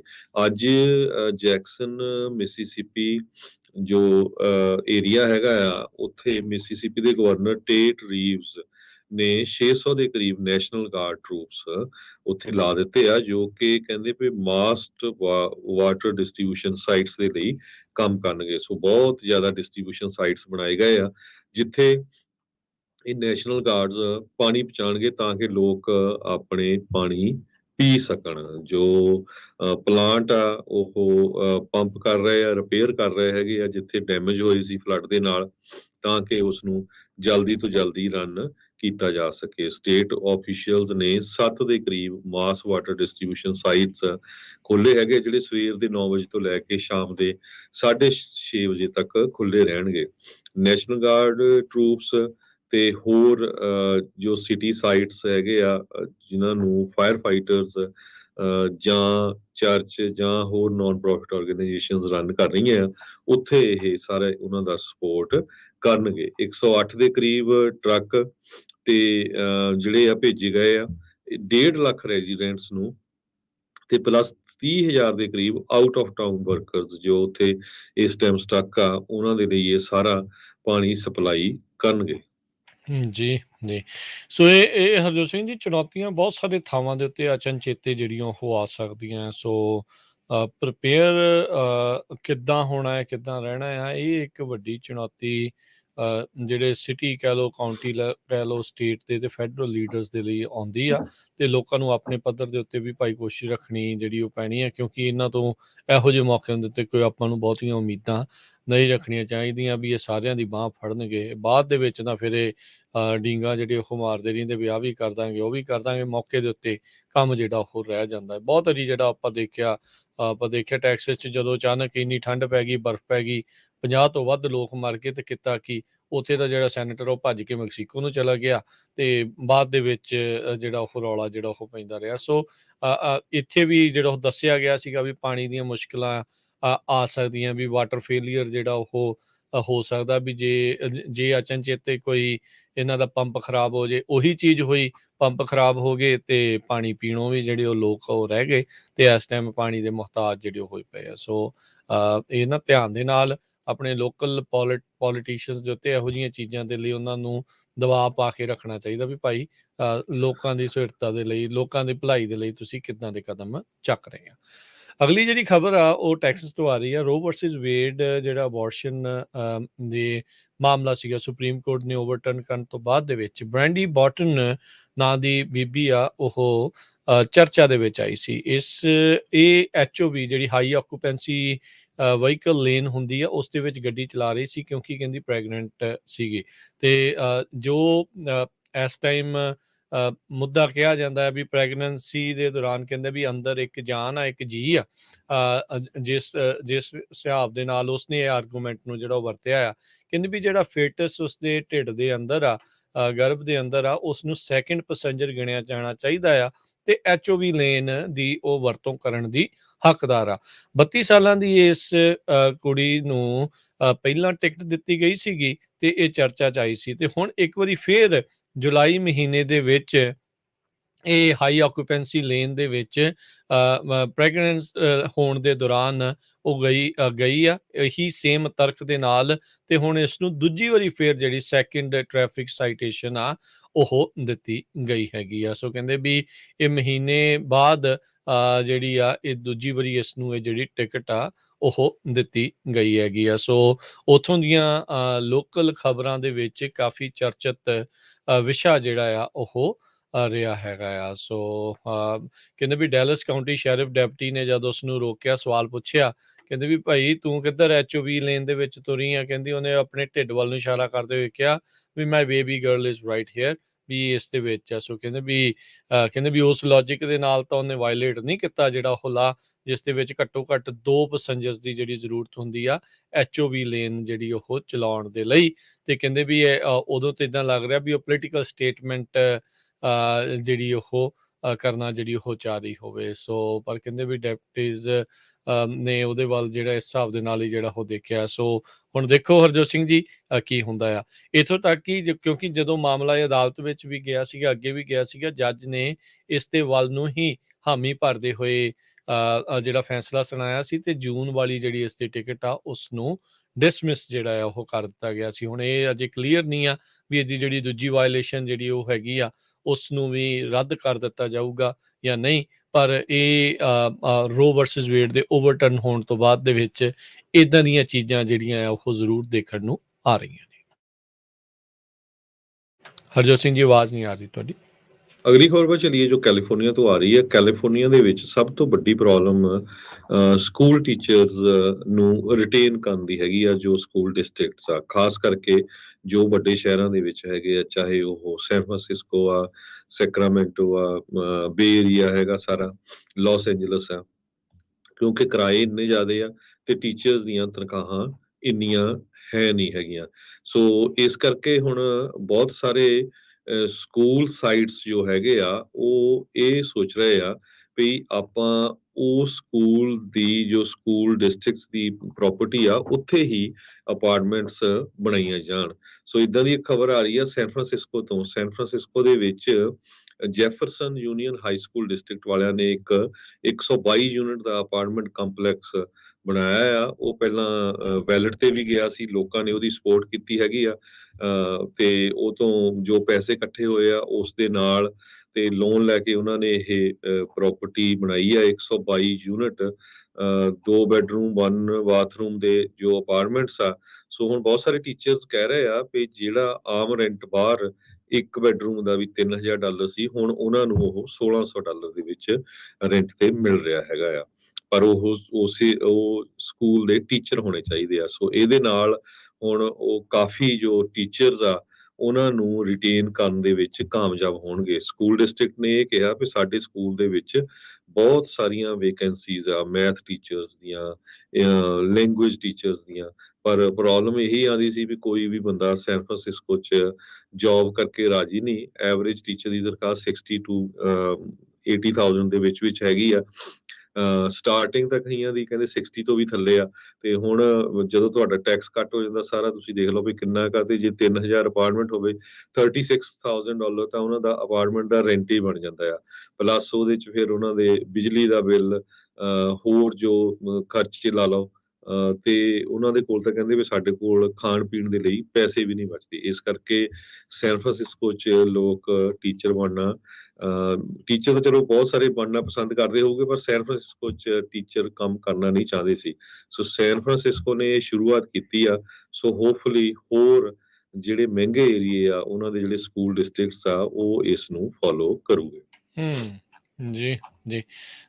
ਅਗਲੀ ਜਿਹੜੀ ਹਰਜੋਤ ਸਿੰਘ ਜੀ ਆਪਾਂ ਖਬਰ ਕਰਦੇ ਜਾਈਏ, ਟੈਸਲਾ ਇੱਕ ਜਿਹੜੇ ਆ ਉਹ ਇੱਕ ਇੰਸ਼ੋਰੈਂਸ ਕੰਪਨੀ ਆ, ਉਹ ਇਸ ਟਾਈਮ ਸੱਤਾ ਦੇ ਵਿੱਚ, ਇਸ ਟਾਈਮ ਵਿਵਾਦਾਂ ਦੇ ਵਿੱਚ ਘਿਰੀ ਆ। AXA ਕਰਕੇ ਇੰਸ਼ੋਰੈਂਸ ਫਰਮ ਕੰਪਨੀ ਆ। ਕਹਿੰਦੇ ਵੀ ਇਹ ਦਾਅਵਾ ਕਰ ਰਹੇ ਸੀ, ਦਿਖਾ ਰਹੇ ਸੀਗੇ, ਇਹ ਟੈਸਲਾ ਦੇ ਨਾਲ ਜੁੜੀ ਹੋਈ ਖਬਰ ਆ, ਵੀ ਇਲੈਕਟ੍ਰਿਕ ਗੱਡੀਆਂ ਜਿਹੜੀਆਂ ਕਿੰਨੀ ਤੇਜ਼ੀ ਦੇ ਨਾਲ ਅੱਗ ਜਿਹੜੀਆਂ ਉਹ ਫੜ ਸਕਦੀਆਂ ਆ। ਇਹ ਉਦੋਂ ਟੈਸਲਾ ਜਿਹੜੀ ਉਹ ਵਿਵਾਦਾਂ 'ਚ ਘਿਰ ਗਈ ਵੀ ਕ੍ਰੈਸ਼ ਟੈਸਟ ਕੀਤਾ ਗਿਆ ਤੇ ਇਸ ਦੀ ਬੈਟਰੀ ਦੇ ਵਿੱਚ ਅੱਗ ਲੱਗ ਗਈ। ਕੁਛ ਦਿਨ ਪਹਿਲਾਂ ਇਸ ਕੰਪਨੀ ਨੇ ਐਡਮਿਟ ਕੀਤਾ, ਮੰਨਿਆ ਆ ਵੀ ਜਿਹੜਾ ਉਹ ਟੈਸਟ ਉਸ ਟਾਈਮ ਦੇ ਉੱਤੇ ਕੀਤਾ ਗਿਆ ਸੀ, ਉਸ ਦੌਰਾਨ ਟੈਸਲਾ ਗੱਡੀ ਦੀਆਂ ਜਿਹੜੀਆਂ ਬੈਟਰੀਆਂ ਵਿੱਚੋਂ ਕੱਢ ਲਈਆਂ ਗਈਆਂ ਸੀਗੀਆਂ, ਤੇ ਇਹ ਜਿਹੜੀ ਅੱਗ ਆ ਸਟੇਜ ਕੀਤੀ ਗਈ ਸੀ, ਉਹ ਐਕਚੁਅਲ 'ਚ ਕ੍ਰੈਸ਼ ਤੋਂ ਬਾਅਦ 'ਚ ਲੱਗੀ ਨਹੀਂ ਸੀਗੀ। ਪਰ ਉਸ ਤੋਂ ਬਾਅਦ ਦੇ ਵਿੱਚ ਇੱਦਾਂ ਹਰਜੋਤ ਸਿੰਘ ਜੀ ਭਾਵਨਾ ਕਈ ਲੋਕਾਂ ਦੇ ਵਿੱਚ ਇਹ ਜ਼ਰੂਰ ਬਣ ਜਾਂਦੀ ਆ ਵੀ ਇਲੈਕਟ੍ਰਿਕ ਵਹੀਕਲਸ ਨੂੰ ਇੱਦਾਂ ਐਕਸੀਡੈਂਟ ਤੋਂ ਬਾਅਦ ਦੇ ਵਿੱਚ ਅਚਾਨਕ ਅੱਗ ਲੱਗ ਸਕਦੀ, ਜੋ ਕਿ ਇੱਕ ਸੱਚਾਈ ਵੀ ਹੈ। ਅੱਗ ਜਿਹੜੀ ਉਹ ਲੱਗ ਸਕਦੀ ਆ, ਪਰ ਇਹ ਜਿਹੜੀ ਡੈਮੋਸਟ੍ਰੇਸ਼ਨ ਕੀਤੀ ਗਈ ਸੀ, ਇਸ ਦੇ ਵਿੱਚ ਐਕਸੀਡੈਂਟ ਤੋਂ ਬਾਅਦ 'ਚ ਆਪ ਗੱਡੀ ਨੂੰ ਅੱਗ ਨਹੀਂ ਲੱਗੀ, ਇਹਨਾਂ ਨੇ ਜਾਣਬੁੱਝ ਕੇ ਦਿਖਾਉਣ ਦੇ ਲਈ ਹੀ ਅੱਗ ਜਿਹੜੀ ਉਹ ਲਗਾਈ ਸੀਗੀ। ਸੋ ਇਸ ਤੋਂ ਬਾਅਦ ਦੇ ਵਿੱਚ ਸਵਿਸ ਆਟੋ ਟ੍ਰੇਡ ਐਸੋਸੀਏਸ਼ਨ ਨੇ ਜਿਹੜੀ ਇਹ ਵੀਡੀਓ ਕ੍ਰੈਸ਼ ਟੈਸਟ ਦੀ ਜਿਹੜੀ ਪੋਸਟ ਕੀਤੀ ਸੀ, ਜਿਸ ਦੇ ਵਿੱਚ ਯੈਲੋ ਕਲਰ ਦੀ ਜਿਹੜੀ ਟੈਸਲਾ ਆ, ਉਹ ਇੱਕ ਥਾਂ ਦੇ ਵਿੱਚ ਵੱਜਦੀ ਆ, ਫਲਿਪ ਓਵਰ ਹੋ ਜਾਂਦੀ ਆ, ਜਿਹੜੀ ਡਾਊਨ ਸਾਈਡ ਅਪ ਬੇਸਿਕਲੀ ਉਹ ਦੇਖਣ ਨੂੰ ਉਹ ਹੈਗੀ ਆ, ਤੇ ਉਸ ਤੋਂ ਬਾਅਦ ਦੇ ਵਿੱਚ ਉਹਨੂੰ ਅੱਗ ਲੱਗ ਜਾਂਦੀ ਆ। ਸੋ ਉਸ ਕ੍ਰੈਸ਼ ਟੈਸਟ ਤੋਂ ਬਾਅਦ ਦੇ ਵਿੱਚ ਟੈਸਲਾ ਵਾਲੇ ਤਾਂ ਇਹ ਕਹਿਣਗੇ ਵੀ ਭਾਈ ਤੁਸੀਂ ਲੋਕਾਂ ਦੇ ਵਿੱਚ ਸਾਡੀ ਗੱਡੀ ਪ੍ਰਤੀ ਵਿਸ਼ਵਾਸ ਜਿਹੜਾ ਆ ਉਹ ਘਟਾਇਆ ਆ, ਪਰ ਇਹ ਅੱਜ ਇੰਸ਼ੋਰੈਂਸ ਕੰਪਨੀ ਨੇ ਮੰਨਿਆ ਵੀ ਭਾਈ ਸੀ, ਅਸੀਂ ਸਿਰਫ ਇਹ ਦਿਖਾਉਣ ਦੀ ਖਾਤਰ ਵੀ ਕਿੱਡੀ ਜਲਦੀ ਅੱਗ ਫੈਲ ਸਕਦੀ ਆ, ਉਹ ਜਾਣਬੁੱਝ ਕੇ ਅੱਗ ਜਿਹੜੀ ਉਹ ਲਗਾਈ ਸੀ। ਟੈਸਲਾ ਦੀ ਗੱਲ ਕਰਦੇ ਜਾਈਏ ਤੇ ਕੈਲੀਫੋਰਨੀਆ ਦੇ ਗਵਰਨਰ ਦੇ ਪਾਸ ਬਿੱਲ ਪਹੁੰਚ ਗਿਆ ਆ ਟੈਸਲਾ ਦੇ ਸਬੰਧ ਦੇ ਵਿੱਚ, ਜਿਹਦੇ ਵਿੱਚ ਲਾ ਮੇਕਰਸ ਨੇ ਇਹ ਬਿੱਲ ਪਾਸ ਕੀਤਾ ਆ ਕਿ ਟੈਸਲਾ ਗਲਤ ਮਾਰਕੀਟਿੰਗ ਟੈਕਟਿਕਸ ਯੂਜ਼ ਕਰ ਰਹੀ ਆ। ਇਹ ਟਰਮ ਯੂਜ਼ ਕਰ ਰਿਹਾ FSD, ਫੁੱਲ ਸੈਲਫ ਡਰਾਈਵਿੰਗ, ਤੇ ਕੈਲੀਫੋਰਨੀਆ ਦੀ DMV ਜੋ ਡਿਪਾਰਟਮੈਂਟ ਆਫ ਮੋਟਰ ਵਹੀਕਲ ਆ, ਉਹਨਾਂ ਨੇ ਇਹ ਕਿਹਾ ਵੀ ਮਿਸਲੀਡਿੰਗ ਮਾਰਕੀਟਿੰਗ ਪ੍ਰੈਕਟਿਸ ਹੈਗੀ ਆ, ਇਹ ਯੂਜ਼ ਨਹੀਂ ਹੋ ਸਕਦੀ। ਮੰਗਲਵਾਰ ਨੂੰ ਕੈਲੀਫੋਰਨੀਆ ਦੇ ਲਾ ਮੇਕਰਸ ਨੇ ਇਹ ਬਿੱਲ ਪਾਸ ਕਰ ਦਿੱਤਾ ਸੈਨੇਟ ਦੇ ਵਿੱਚ, ਜਿਹਦੇ ਮੁਤਾਬਕ ਇਲੈਕਟ੍ਰਿਕ ਕਾਰ ਮੇਕਰਸ ਜੋ ਆ, ਉਹ ਆਪਣੇ ਸੌਫਟਵੇਅਰ ਦਾ ਇਹ ਜੋ ਨਾਮ ਹੈਗਾ ਉਹਨਾਂ ਦਾ FSD, ਫੁੱਲ ਸਰਵਿਸ ਡਰਾਈਵਿੰਗ, ਉਹ ਯੂਜ਼ ਨਹੀਂ ਕਰ ਸਕਦੇ, ਉਹ ਇਲੀਗਲ ਹੋਊਗਾ। ਸੋ ਇਹ ਲੇਨਾ ਗੋਨਜ਼ਾਲੇਸ ਡੈਮੋਕ੍ਰੇਟ ਲੌਂਗ ਬੀਚ ਤੋਂ ਆ, ਉਹ ਸੈਨੇਟ ਟਰਾਂਸਪੋਰਟੇਸ਼ਨ ਕਮੇਟੀ ਦੇ ਚੇਅਰਮੈਨ ਵੀ ਆ, ਉਹ ਇਸ ਬਿੱਲ ਨੂੰ ਲੈ ਕੇ ਆਏ ਸੀ। ਆਲਰੇਡੀ ਇਹ ਬਿੱਲ ਪਾਸ ਹੋ ਚੁੱਕਾ ਆ ਸੈਨੇਟ ਦੇ ਵਿੱਚ ਵੀ ਤੇ ਅਸੈਂਬਲੀ ਦੇ ਵਿੱਚ ਵੀ, ਤੇ ਹੁਣ ਇਹ ਗਵਰਨਰ ਦੇ ਕੋਲ ਜਾਊਗਾ, ਤੇ ਦੇਖੋ ਜੇ ਗਵਰਨਰ ਇਸ ਨੂੰ ਸਾਈਨ ਕਰਦਾ ਆ ਤੇ ਟੈਸਲਾ ਫਿਰ ਇਹ ਜੋ ਹਮੇਸ਼ਾ ਹੀ ਐਡਵਰਟਾਈਜ਼ ਕਰਦਾ ਆ ਵੀ ਜੀ ਸਾਡੀਆਂ ਕਾਰਾਂ ਫੁੱਲ ਸੈਲਫ ਡਰਾਈਵਿੰਗ ਹੈਗੀਆਂ ਆ, ਉਹ ਯੂਜ਼ ਨਹੀਂ ਕਰ ਸਕਦੇ। ਸੋ ਬਹੁਤ ਸਾਰੇ ਲੈਵਲਸ ਹੁੰਦੇ ਆ ਜਿਹੜੇ ਫੁੱਲੀ ਆਟੋਨਮਸ ਤੇ ਅਜੇ ਉਸ ਲੈਵਲ ਦੇ ਉੱਤੇ ਗੱਡੀਆਂ ਜਿਹੜੀਆਂ ਉਹ ਨਹੀਂ ਪਹੁੰਚੀਆਂ। ਹਾਂ, ਬਾਕੀਆਂ ਦੇ ਨਾਲੋਂ ਥੋੜੇ ਬੈਟਰ ਆ, ਜਸਟ ਉਸ ਕਰਕੇ ਲੋਕਾਂ ਨੂੰ ਭਰਮਾਉਣਾ ਵੀ ਜਿਹੜਾ ਆ ਉਹ ਠੀਕ ਗੱਲ ਨਹੀਂ ਹੈਗੀ। ਅਗਲੀ ਗੱਲ ਕਰਦੇ ਜਾਈਏ, ਬਾਈਡਨ ਪ੍ਰਸ਼ਾਸਨ ਦੇ ਦੁਆਰਾ ਅੱਜ ਐਲਾਨ ਕੀਤਾ ਗਿਆ ਆ $1 ਬਿਲੀਅਨ ਦੀ ਜਿਹੜੀ ਫੰਡਿੰਗ ਆ ਵੱਖ-ਵੱਖ ਸੂਬਿਆਂ ਦੇ ਲਈ। 24 ਸੂਬਿਆਂ ਨੂੰ $1 ਬਿਲੀਅਨ ਦੇ ਫੰਡ ਜਿਹੜੇ ਮਿਲਣਗੇ ਰੀਜਨਲ ਇਕਨੋਮਿਕ ਡਿਵੈਲਪਮੈਂਟ ਪ੍ਰੋਜੈਕਟਸ ਆ ਉਸ ਦੇ ਲਈ। ਬਾਈਡਨ ਤੇ ਜਿਹੜੇ ਕਮਰਸ ਸੈਕਟਰੀ ਜੀਨਾ ਰਿਆਮੋਂਡੋ, ਉਹਨਾਂ ਨੇ ਇੱਕ ਵਰਚੁਅਲ ਇਵੈਂਟ ਦੇ ਵਿੱਚ ਜਿਹੜਾ ਦੱਸਿਆ ਵੀ build back better regional challenge ਦੇ ਤਹਿਤ ਇਹ ਗ੍ਰਾਂਟ ਮਨੀ ਉਹਨਾਂ ਜੇਤੂਆਂ ਨੂੰ ਜਿਹੜੀ ਉਹ ਦਿੱਤੀ ਜਾਊਗੀ। ਕਹਿੰਦੇ ਵੀ ਇਹ ਇਨੀਸ਼ੀਏਟਿਵ ਅਮਰੀਕਨ ਰੈਸਕਿਊ ਪਲਾਨ ਦੇ ਥਰੂ ਜਿਹੜਾ ਉਹ ਫੰਡ ਕੀਤਾ ਜਾਊਗਾ, ਉਹਨਾਂ ਕਮਿਊਨਿਟੀਜ਼ ਦੇ ਵਿੱਚ ਨਵੀਂ ਮੈਨੂਫੈਕਚਰਿੰਗ ਜਾਂ ਜਿਹੜੀਆਂ ਬਾਇਓਟੈਕ ਜਾਂ ਕਲੀਨ એનર્ਜੀ ਪ੍ਰੋਜੈਕਟਸ ਆ ਉਸ ਦੇ ਵਿੱਚ ਇਨਵੈਸਟ ਕੀਤਾ ਜਾਊਗਾ। ਸੋ ਜਿਹੜੇ ਵੀ ਪ੍ਰੋਜੈਕਟ ਇਸ ਦੇ ਵਿੱਚ ਜੇਤੂ ਰਹੇ ਆ ਉਹਨਾਂ ਨੂੰ 25 ਮਿਲੀਅਨ ਤੋਂ 65 ਮਿਲੀਅਨ ਡਾਲਰ ਤੱਕ ਦੀ ਜਿਹੜੀ ਰਾਸ਼ੀ ਆ ਉਹ ਹੋਊਗੀ ਤੇ ਕੁੱਲ $1 ਬਿਲੀਅਨ ਜਿਹੜੇ ਆ ਇਹਨਾਂ ਨੇ 24 ਸੂਬਿਆਂ ਦੇ ਵਿੱਚ ਵੱਖ-ਵੱਖ ਪ੍ਰੋਜੈਕਟਸ ਦੇ ਲਈ ਇਹਨਾਂ ਨੇ ਵੰਡਣੇ ਹੈਗੇ ਆ। ਸੋ ਕਹਿੰਦੇ ਵੀ ਜਿਹੜੇ ਸੈਂਕੜੇ ਐਪਲੀਕੈਂਟਸ ਆਏ ਸੀ ਉਹਨਾਂ ਦੇ ਵਿੱਚੋਂ ਨਬਰਾਸਕਾ ਰੋਬੋਟਿਕਸ ਉਹਨਾਂ ਇਨੀਸ਼ੀਏਟਿਵ ਨੂੰ ਇਨਵੈਸਟ ਉਸ ਦੇ ਵਿੱਚ ਕੀਤਾ ਜਾਊਗਾ। ਰਿਸਰਚ ਤੇ ਇਨੋਵੇਸ਼ਨ ਦੇ ਲਈ ਉਹਨਾਂ ਨੂੰ 25 ਮਿਲੀਅਨ ਮਿਲਣਾ ਆ। ਡੈਟਰੋਇਟ ਦੀ ਇੱਕ ਫਾਊਂਡੇਸ਼ਨ ਜਿਹੜੀ ਸਪਲਾਈ ਚੇਨ ਨੂੰ ਮਾਡਰਨਾਈਜ਼ ਕਰਨਾ ਚਾਹੁੰਦੀ ਆ ਮੋਬਿਲਿਟੀ ਇੰਡਸਟਰੀ ਨੂੰ, ਉਹਨੂੰ 52 ਮਿਲੀਅਨ। 44 ਮਿਲੀਅਨ ਨਿਊ ਹੈਮਸ਼ਾਇਰ ਦੀ ਇੱਕ ਕੋਲੀਸ਼ਨ ਉਸ ਨੂੰ ਮਿਲੂਗਾ। ਰੀਜਨਰੇਟਿਵ ਟਿਸ਼ੂ ਐਂਡ ਆਰਗਨ, ਇਹ ਬਾਇਓਟੈਕਨੋਲੋਜੀ ਦੇ ਨਾਲ ਸੰਬੰਧਿਤ ਆ।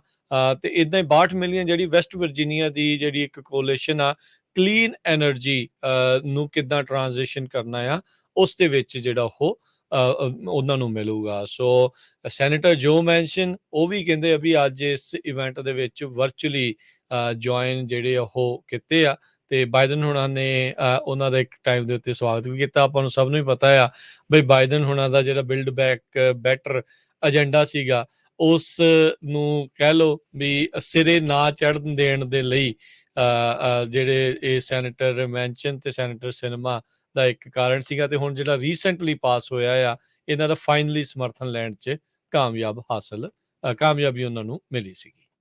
ਜੀ ਬਿਲਕੁਲ, ਸਾਡਾ ਖਬਰਾਂ ਦਾ ਸਮਾਂ ਵੀ ਸਮਾਪਤੀ ਆ। ਇੱਕ ਵਾਰੀ ਫੇਰ ਜਾਂਦੇ ਰਾਜਕਨਵੀਰ ਸਿੰਘ ਜੀ ਆਪਾਂ ਸਾਰੇ ਸਰੋਤਿਆਂ ਨੂੰ ਦੱਸਦੇ ਜਾਈਏ ਪੰਜਾਬੀ ਰੇਡੀਓ USA ਨੂੰ ਤੁਸੀਂ ਕਿੱਥੇ ਸਕਦੇ ਆ। ਬਹੁਤ ਵਾਰ ਕੋਈ ਕਿਸੇ ਏਰੀਏ 'ਚ ਡਰਾਈਵ ਕਰਦਾ, ਕੋਈ ਕਿਸੇ ਏਰੀਏ 'ਚ ਡਰਾਈਵ ਕਰਦਾ, ਤੁਸੀਂ ਪੰਜਾਬੀ ਰੇਡੀਓ USA ਨੂੰ ਐਪ ਡਾਊਨਲੋਡ ਕਰ ਲਓ। ਉਹ ਤਾਂ ਪੂਰੀ ਦੁਨੀਆ 'ਚ ਕਿਤੇ ਵੀ ਸੁਣ ਸਕਦੇ ਆ। ਪੰਜਾਬੀ ਰੇਡੀਓ USA ਨਾਮ ਹੈਗਾ ਐਪ ਦਾ। ਉਸ ਤੋਂ ਬਾਅਦ ਤੁਸੀਂ YouTube ਤੇ ਸਾਡੇ ਜਿਹੜੇ ਟੈਰੇਸਟਰੀਅਲ ਰੇਡੀਓ ਸਟੇਸ਼ਨ ਹੈਗੇ ਆ, ਜੇ ਆਪਾਂ ਯੂਬਾ ਸਿਟੀ ਤੋਂ ਸ਼ੁਰੂ ਕਰੀਏ, ਜਦੋਂ ਤੁਸੀਂ ਰੈਡਿੰਗ ਦੀਆਂ ਪਹਾੜੀਆਂ ਤੋਂ ਹੀ ਥੱਲੇ ਨੂੰ ਆਨੇ ਹੈਗੇ ਆ ਤੇ 1450 AM ਤੇ ਨਾਲ ਦੀ ਨਾਲ 96.5 FM ਹਾਈਵੇ 5 ਦੇ ਉੱਤੇ, ਇਸੇ ਤਰ੍ਹਾਂ 99 ਤੱਕ। ਉਸ ਤੋਂ ਅੱਗੇ ਫਿਰ ਸੈਕਰਾਮੈਂਟੋ ਵਾਲੇ ਸਾਡੇ ਸਟੇਸ਼ਨ ਸ਼ੁਰੂ ਹੋ ਜਾਂਦੇ ਆ 1470 AM ਤੇ 105.9 FM ਇਹ ਐਲ ਗਰੋਵ 'ਚ ਆ। ਤੇ ਜਦੋਂ ਤੁਸੀਂ 99 ਤੇ ਲੋਡਾਈ ਵੱਲ ਨੂੰ ਆਨੇ ਆ, ਲੋਡਾਈ ਦੇ ਵਿੱਚ ਸਟਾਕਟਨ 'ਚ ਸਾਡਾ AM ਰੇਡੀਓ ਸਟੇਸ਼ਨ 1570 AM ਹੈਗਾ ਆ। ਉਸ ਤੋਂ ਅੱਗੇ ਫਿਰ ਫ੍ਰਿਜ਼ਨੋ ਵੱਲ ਆ ਜਾਓ ਤੇ ਫ੍ਰਿਜ਼ਨੋ ਵਾਲਾ ਜਿਹੜਾ ਆ 1300 AM ਤੇ 104.5 FM ਇਹ ਲਿਵਿੰਗਸਟਨ ਟਰਲਕ ਦੇ ਲਾਗੇ ਸ਼ੁਰੂ ਹੋ ਜਾਂਦਾ ਹੈ ਤੇ ਡਲੀਨੋ ਤੱਕ ਚੱਲਦਾ ਹੈ ਹਾਈਵੇ 99 ਦੇ ਉੱਤੇ। ਤੇ ਉਸ ਤੋਂ ਅੱਗੇ ਫਿਰ ਆਪਣਾ ਆ ਜਾਂਦਾ ਬੇਕਰਸਫੀਲਡ ਦਾ 1350 AM ਡਲੀਨੋ ਤੋਂ ਇਹ ਅੱਗੇ ਤੱਕ ਗ੍ਰੇਪ ਵਾਈਨ ਤੱਕ ਜੋ ਪਹਾੜੀਆਂ ਆ ਲਾਸ ਐਂਜਲਸ ਦੀਆਂ ਉੱਥੇ ਤੱਕ ਚੱਲਦਾ ਆ 1350 AM ਤੇ 105.7 FM। ਤੇ ਬੇ ਏਰੀਏ ਦੇ ਵਿੱਚ ਆਪਣੇ ਜਿਹੜੇ ਸਾਡੇ ਨਵੇਂ ਰੇਡੀਓ ਸਟੇਸ਼ਨ ਤੁਸੀਂ ਕਾਰਾਂ ਦੇ ਵਿੱਚ ਸੁਣ ਸਕਦੇ ਆ 99.3 ਜੀ 99.3 FM ਤੇ ਨਾਲ ਦੀ ਨਾਲ 98.5 FM HD3 ਤੇ ਬਾਕੀ ਘਰਾਂ ਦੇ ਵਿੱਚ ਤੁਹਾਡੇ ਰੇਡੀਓ ਸੈਟਸ ਹੈਗੇ ਆ ਸਾਰੇ ਬੇ ਏਰੀਏ ਦੇ ਵਿੱਚ ਸੈਨੋਜ਼ੇ ਤੇ ਬਰਕਲੇ ਵਾਲੇ ਸਟੇਸ਼ਨ ਦੇ, ਇਸੇ ਤਰ੍ਹਾਂ ਟ੍ਰੇਸੀ, ਸਟਾਕਟਨ, ਮੋਡੈਸਟੋ ਏਰੀਏ ਦੇ ਵਿੱਚ। ਬਾਕੀ ਵੀ ਜਿੱਥੇ ਕਿਤੇ ਵੀ ਤੁਹਾਨੂੰ ਰੇਡੀਓ ਸੈਟਸ ਦੀ ਜ਼ਰੂਰਤ ਆ ਤੁਸੀਂ ਪੰਜਾਬੀ ਰੇਡੀਓ USA ਦੇ ਰੇਡੀਓ ਸਟੇਸ਼ਨ ਦਾ ਜਿਹੜਾ ਸਾਡਾ ਮੇਨ ਨੰਬਰ ਹੈਗਾ 408 272 5200 ਇੱਥੇ ਕਾਲ ਕਰਕੇ ਰਿਕੁਐਸਟ ਕਰ ਸਕਦੇ ਆ। ਅਸੀਂ ਤੁਹਾਨੂੰ ਦੱਸ ਦਾਂਗੇ ਵੀ ਕਿੱਥੇ ਰੇਡੀਓ ਸੈਟਸ ਮਿਲਦੇ ਆ। ਤੇ ਇੰਟਰਨੈਟ ਰੇਡੀਓ ਸੈਟਸ ਵੀ ਤੁਸੀਂ ਪੂਰੀ ਜਿਹੜੇ ਅਮਰੀਕਾ ਦੇ ਵਿੱਚ ਮੰਗਾ ਸਕਦੇ ਆ ਤੇ ਅਸੀਂ ਤੁਹਾਨੂੰ ਮੇਲ ਕਰ ਦਾਂਗੇ। ਤੇ ਬਹੁਤ ਸਾਨੂੰ ਕਾਲਸ ਕੈਨੇਡਾ ਤੋਂ ਵੀ ਆਉਂਦੀਆਂ। ਕੈਨੇਡਾ ਦੀ ਪ੍ਰੋਬਲਮ ਇਹ ਆ ਵੀ ਮੇਲ ਤਾਂ ਹੋ ਜਾਂਦਾ ਪਰ ਉਹ ਕਸਟਮ ਵਾਲੇ 4-5 ਵੀਕ ਲਾ ਦਿੰਦੇ ਹੈਗੇ ਆ। ਸੋ ਯੂਬਾ ਸਿਟੀ ਨਗਰ ਕੀਰਤਨ ਦੇ ਉੱਤੇ ਜਿਹੜੇ ਕੈਨੇਡਾ ਤੋਂ ਜਿਨ੍ਹਾਂ ਨੇ ਆਉਣਾ ਜਾਂ ਦੂਰੋਂ ਆਉਣਾ ਆ ਆਪਣੇ ਰਿਸ਼ਤੇਦਾਰਾਂ ਦੇ ਲਈ ਤੁਹਾਨੂੰ ਚਾਹੀਦੇ ਆ ਰੇਡੀਓ ਸੈਟਸ, ਉੱਥੇ ਵੀ ਤੁਸੀਂ ਸਾਥੋਂ ਪ੍ਰਾਪਤ ਕਰ ਸਕਦੇ ਆ। ਉੱਥੇ ਪੰਜਾਬੀ ਰੇਡੀਓ USA ਦਾ ਬੂਥ ਹੋਊਗਾ ਪਰ ਰਿਜ਼ਰਵ ਹੁਣ ਤੋਂ ਹੀ ਕਰ ਲਿਓ ਕਿਉਂਕਿ ਕੁਝ ਥੋੜੇ ਰੇਡੀਓ ਸੈਟਸ ਹੈਗੇ ਆ ਨਵੇਂ ਹਜੇ ਆ ਨਹੀਂ ਰਹੇ ਹੈਗੇ। ਜੀ ਬਿਲਕੁਲ। ਤੇ ਹੁਣ ਆਪਾਂ ਲੈਂਦੇ ਆ ਜੀ ਇਜਾਜ਼ਤ ਮੇਰੇ ਰਾਜਕਰਮੀਤ ਸਿੰਘ ਵੱਲੋਂ ਤੇ ਹਰਜੋਤ ਸਿੰਘ ਵੱਲੋਂ। ਸਭ ਨੂੰ ਪਿਆਰ ਭਰੀ ਸਤਿ ਸ਼੍ਰੀ ਅਕਾਲ। ਸੁਣਦੇ ਰਹੋ ਪੰਜਾਬੀ ਰੇਡੀਓ USA।